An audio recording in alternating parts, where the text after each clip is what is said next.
Good morning बच्चों, मैं हूं शंकर और आप देख रहे हैं शंकर कॉम्पिटिटिव क्लासेस। बच्चों, हम लोग एनटीपीसी 7/4/2016 में पूछे गए क्वेश्चन का सॉल्यूशन देख रहे थे और क्वेश्चन नंबर 21 तक सोल्व कर चुके थे। आइए आज हम लोग देखते हैं क्वेश्चन नंबर 22 से आगे। देखिए 22 नंबर क्वेश्चन क्या कर रहा है बच्चों, 10 संख्या दिया हुआ है और माध्य निकालने बोल रहा है। और देखिए यहाँ ऑप्शन हम पहले ऑब्जर्व करते हैं, हम क्या देख रहे हैं 6 के आसपास हमारा माध्य। तो ये मान लेते हैं कि हमारा माध्य कितना है, 6 है। अब देखेंगे 6 के कितना कोई ज्यादा है और कितना कम है। देखिए 12 है तो 12 6 ज्यादा है ना, 6 प्लस में हो गया। उसके बाद देखिए 1 है यानी 6 से कितना कम है, 5 कम है। कितना हो गया मेरे पास, प्लस का 1 बच रहा है। फिर 10 है यानी 6 से 4 ज्यादा है यानी 5 आ गया हमारे पास। फिर कह रहा है 1 है यानी 5 कम है, लीजिए ये कैंसिल हो गया। फिर कह रहा है कि 9 है यानी 3 ज्यादा है, प्लस में भी 3 चल रहे हैं। उसके बाद 3 है यानी कि -3 है, लीजिए ये भी कैंसिल हो गया है ना। फिर देखिए 3 है यानी कि -3 है। फिर +1 यानी -2।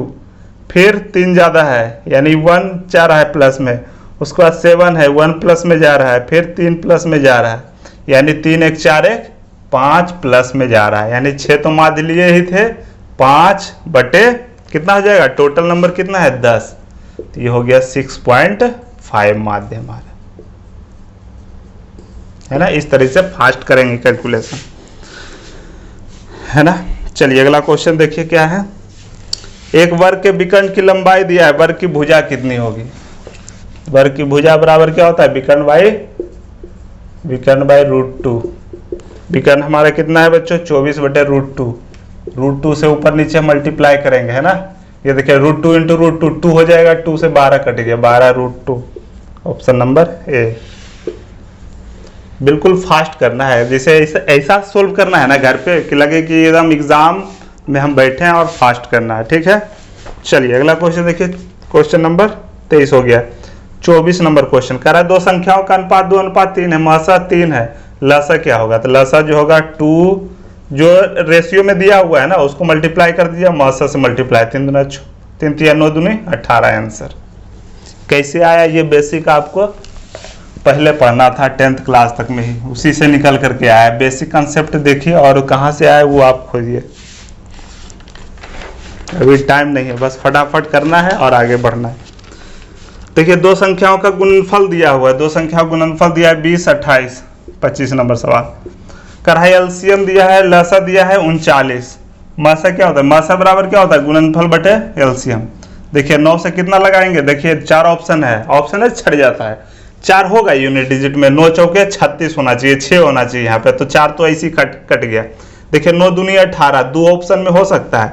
अब यहाँ पे देखना है 32 होगा कि 52 होगा। देखिए इसको 39 को हम क्या लिख सकते हैं, 40 के आसपास जा सकता है कि नहीं। 40 पचे देखिए नहीं आ जाएगा, 4 पचे 20, 5 के आसपास जा रहा है, हमारा 52 आंसर होगा, है ना। अप्रोक्सीमेशन से मार दिए, क्योंकि बैंक का भी तैयारी किए वहां यही सिखाया जाता है कि फटाक से निकलना है ना। अप्रोक्स ले लिए। देखिए 3 तो आएगा नहीं, क्योंकि 3 3 9, यहाँ 20 जा रहा है, यहाँ 9 ही आ रहा है, कभी 3 नहीं होगा। अगला क्वेश्चन देखिए कर है 1 प्लस, ये देखिए बिल्कुल आसान, 1 + 10 स्क्वायर x क्या होता है, सेक स्क्वायर x होता है। 10वां में ही आप लोग पढ़े हैं, तो sec square x - sec square x कितना हो गया, ये हो गया 0। क्वेश्चन नंबर 27 देखिए साइन a बराबर 4/5, ये क्या हो गया है, साइन थीटा का फॉर्मूला क्या होता है, लंब बटे कर्ण। लंब जब 4 है तो कर्ण कितना है, 5 है, तो आधार कितना हो जाएगा, 3। आधार कितना होगा, 3। तो cos a यहाँ से क्या निकल जाएगा, cos a बराबर आधार बटे कर्ण, cos a बराबर क्या हो जाएगा 3/5, है ना। यहाँ देखिए साइन b दिया हुआ है 5/13 यानी कि लंब बटे कर्ण। लंब है 5 और कर्ण है 13, तो आधार कितना होगा 12, है ना। ये आपको याद होना चाहिए ये सर, है ना। तो साइन तो ये हो जाएगा cos b = आधार बटे कर्ण यानी 12/13, है ना। साइन a - b पूछ रहा है, साइन a - b फार्मूला क्या आप जानते हैं, sine a × cos b - cos a × sine b। ये लिखना नहीं है, ये तो आपको बताने के लिए बस, ये बस फटाफट यहाँ करना है। साइन a कितना दिया हुआ है, साइन a दिया है 4/5, cos b कितना है 12/13, cos a कितना है 3/5, साइन b कितना है बच्चों, साइन b 5/13, देखिए यहाँ भी ऑप्शन से फट से मारिए, यहाँ 65 सब नीचे नीचे करना ही नहीं है, 13×5 खाली ऊपर से घटाना है। कितना बच्चों का 48, देखिए यहीं से मारा गया, 48 में से 15 जाएगा कितना 33 बड़े 65 किस में है? Option number A. बिल्कुल हवा में उड़ाना है मैथ को। अगला क्वेश्चन कह रहा है 2 मिनी बसें 22 किलोमीटर प्रति घंटे की चाल से 10 मिनट के अंतराल पे घर से चलती, घर की विपरीत दिशा से आ रही है, कितनी और चाल बढ़ानी पड़े ताकि 6 मिनट के अंतराल पे बसें मिल जाए। यहाँ पे देखिए डिस्टेंस फिक्स है, डिस्टेंस फिक्स है तो क्या बताया था, S into T equal to constant, जहाँ पे के क्या है कॉन्स्टेंट है, तो कॉन्स्टेंट नियत, तो इसको हम क्या लिखेंगे S1T1 equal to S2T2। Inter में आप पढ़े होंगे कॉन्सेप्ट, है ना, यहाँ पढ़ना नहीं, यहाँ तो सीधा आंसर मान कर 22 किलोमीटर प्रति घंटा चाल है, S फॉर स्पीड है, ये 10 मिनट है ना, T यहाँ पे 10 मिनट। दूसरा सिचुएशन में क्या है, और अधिक चाल करनी होगी, यानी 22 में से और कितना जोड़ा जाए, है ना, कि 6 मिनट में तय कर। चलिए अब यहाँ पे देखिए कैलकुलेशन के लिए क्या करेंगे, यहाँ देखिए 2 से 2 तिहाई 6 और 2 दहें के 10,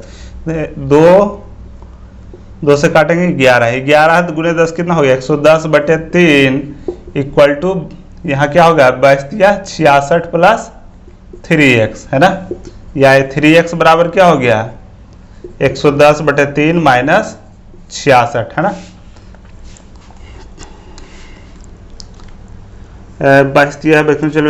3x, ये कितना है, ये हम क्यों कर रहे हैं यार, 110, ये हो गया आपको 3x इक्वल टू 110 में से 66 गया, कितना बच जाएगा, 100 में से 60 गया 40, 40 10 में हो गया 4, 44 से, और ये हो गया बटे 3, यानी कि कितना आ जाएगा 42, 14.2/3। बस कैलकुलेशन करना है, थोड़ा सा गड़बड़ा गया था।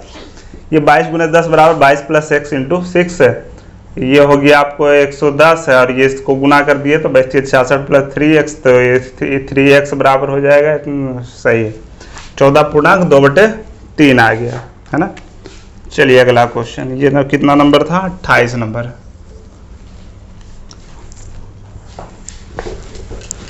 29 नंबर क्या कर रहा है, साव्य एक स्थान चलकर उसी स्थान पर वापस आने में 8 घंटे 20 मिनट का समय लेती है, चलकर जाने और वाहन से आने, वह दोनों तरीके से 10 घंटे 15 मिनट तय करती है, दोनों तरीके से वापस। देखिए 8 घंटे 20 मिनट में वो चल करके वापस भी आती है, चलती है पैदल चल करके और वाहन से आती है ना।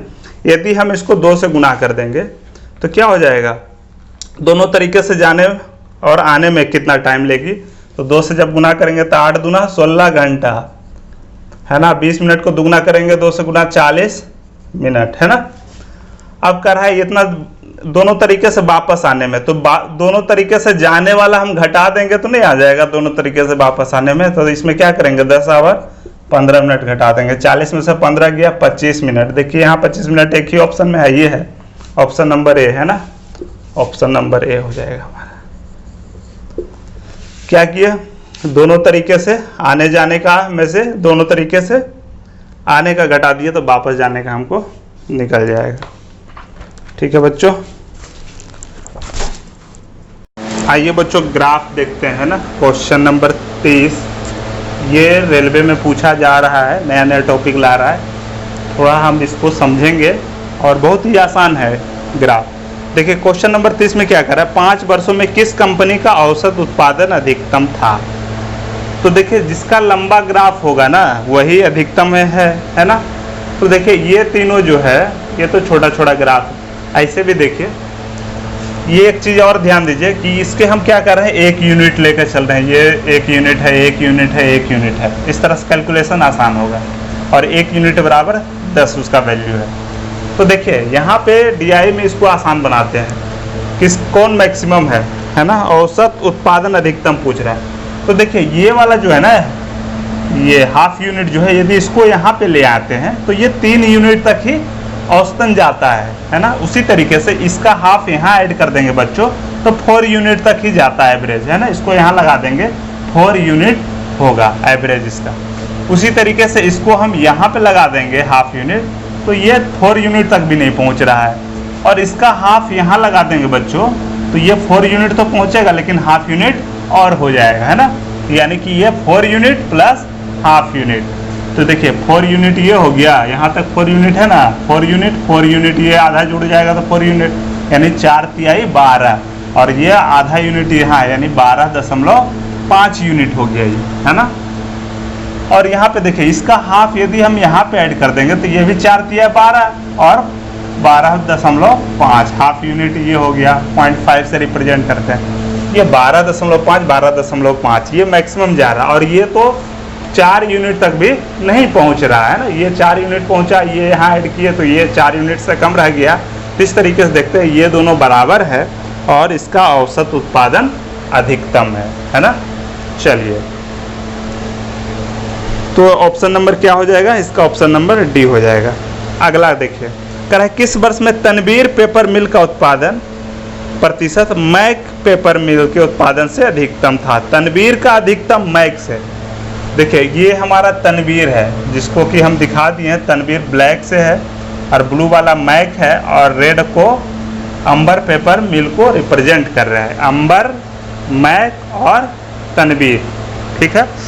तो क्वेश्चन में कह रहा है कि तनवीर अधिकतम मैक से, देखिए तनवीर अधिकतम मैक से है, यहाँ पे तनवीर का ग्राफ क्या मैक से बढ़ा है, नहीं ये तो होगा ही नहीं, ये छट गया। तनवीर मैक से अधिकतम, देखिए मैक है यहाँ तक और ये है यहाँ तक, ज़्यादा है नहीं है, ये भी छट गया है ना। इस तरीके से अप्रोच हमको लगाना है। अब देखिए ये यहाँ तक गया है, ये यहीं तक गया है ना, और ये देखिए यहाँ पे ये हाफ यूनिट है, ये 1 यूनिट है, और यहाँ पे भी ये 1 यूनिट बढ़ा हुआ है। तो 1 यूनिट इसमें बढ़ा हुआ है, 1 यूनिट इसमें बढ़ा हुआ है, तो यही दो में से ऑप्शन में से होगा। 96 और 98 दोनों है ऑप्शन में। अब देखिए मैक्सिमम पूछ रहा है, तो देखिए यहाँ पे क्या है, ये 2.5 यूनिट है ना, 2.5 यूनिट से कितना हो गया, ये 3.5 यूनिट हो गया। तो कितना का अंतर हो गया, 1 यूनिट का, है ना। प्रारंभिक में कितना था, 2.5 यूनिट।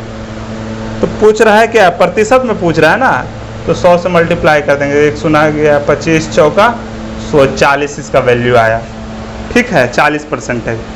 अब देखिए ये है, इसका कितना हो जाएगा बच्चों, इसमें भी 1 यूनिट का डिफरेंस है, लेकिन ये प्रारंभिक वैल्यू कितना है इसका, 3.5 है ना।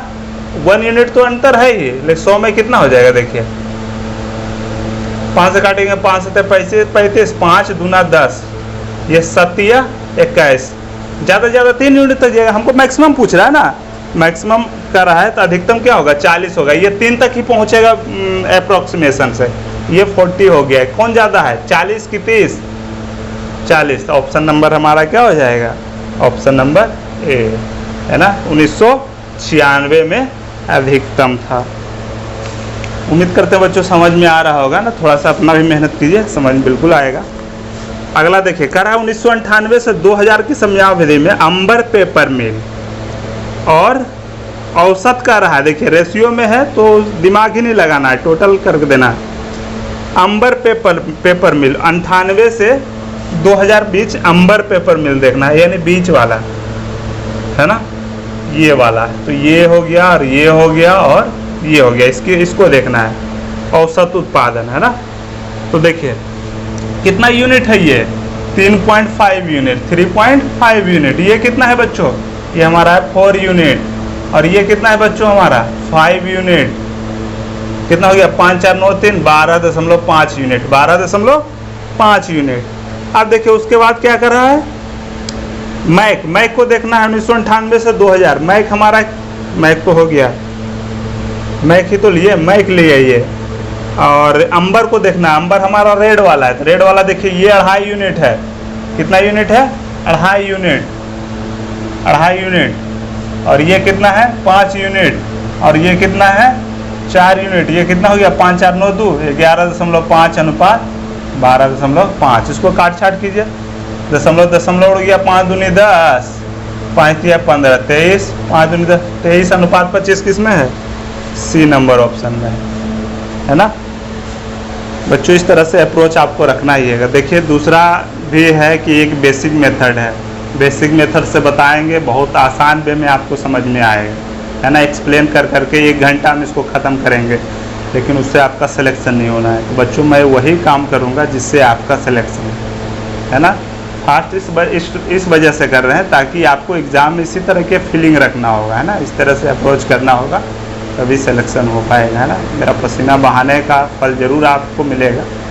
और इस तरह से आप यदि समझ में नहीं आया ना तो उसको बार बार रिपीट करके देखिए क्या कहना चाह रहे हैं। यदि उसके बाद अपने आप भी प्रयास कीजिए कि ये सोच सकता है ऐसे, तो हम क्यों नहीं सोच सकते, आप बिल्कुल वैसे ही सिलेक्शन होगा। और देखिए एक चीज़ मैंने ऑब्ज़र्व किया है, मैंने बैंकिंग का भी तैयारी किया है और उसमें ये ऑब्ज़र्व किया है ना, कैलकुलेशन बहुत फास्ट होता है। तो मेरा यही प्रयास है कि बैंकिंग का जो सही लगता है हमको, और चूँकि देख रहे हैं प्रयोग भी कर रहा है, रेलवे में इस तरह का क्वेश्चन 2016 में ही डाला गया, तो आने वाले समय में हो सकता है इससे भी और थोड़ा स्टैंडर्ड लेवल का क्वेश्चन डालें। तो इसके लिए आपको पहले से ही तैयार रहना होगा। ठीक है, ठीक है, उम्मीद करते हैं सब समझ में आ गया होगा। और इस तरीके से हमारा ये क्वेश्चन ख़त्म होता है, पूरा एक A to Z क्वेश्चन 7/4/2016 का फर्स्ट शिफ्ट का करवा दिया है। ठीक है, और देखिए एक चीज़ और बोलना चाहेंगे, जिसे बेसिक मेथड है ना, बच्चा क्या गलती क्या करता है ये आपको बताते हैं। वो बेसिक मेथड इस एग्ज़ाम में भी करके आएगा, अगला एग्ज़ाम देने जाएगा फिर बेसिक मेथड से करके आएगा। लेकिन मेरा प्रयास क्या होता है कि यदि इस मेथड से सोल्व किए तो अगले बार जब हम उसी क्वेश्चन को देखें ना तो दूसरा मेथड से ज़रूर लगाएं, जो कि और आसान वे में निकल करके आए ना। तो हो सकता है शुरू में आपको दिक्कत होगा, लेकिन हम वैसे ही क्वेश्चन को करवाएंगे जो एग्ज़ाम में पूछा जाता है, और उसका जो क्या कहते हैं, जो एग्ज़ाम लेता है उसका क्या नज़रिया है उसी को हम बताएंगे। बेसिक यहाँ पे नहीं बताएंगे, है ना, क्योंकि उसमें टाइम ना आपके पास है ना हमारे पास है ना, ये आपको ध्यान रखना है।